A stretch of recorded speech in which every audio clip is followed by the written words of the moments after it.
महाशिवरात्रीचा उपवास करताय, ते पण चुकीच्या पद्धतीने. कारण पुराणामध्ये हा उपवास वेगळ्याच पद्धतीने सांगितलाय. तो कसा सांगितलाय सांगते.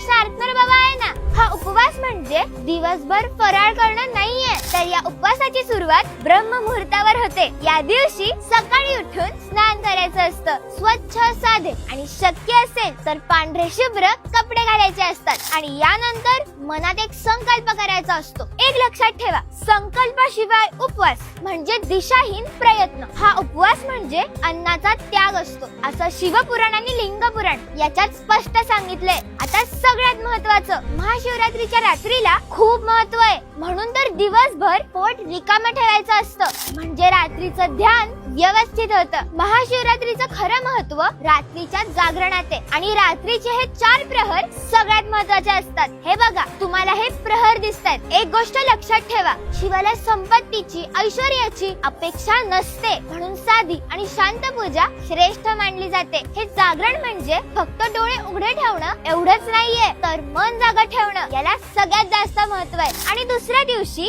सूर्योदयानंतर शिवजींना नैवेद्य दाखवून तेच ग्रहण करावं, आणि मगच तुमचा उपवास म्हणजे व्रत पूर्ण होतं. हे व्रत जसं संयमाने सुरू केलं तसंच संयमाने सोडायचंही असतं. आणि हा, आज फराळामध्ये काय, असा प्रश्न नसतो विचारायचा. बोला नमः पार्वती पते, हर हर महादेव. शार्पनर.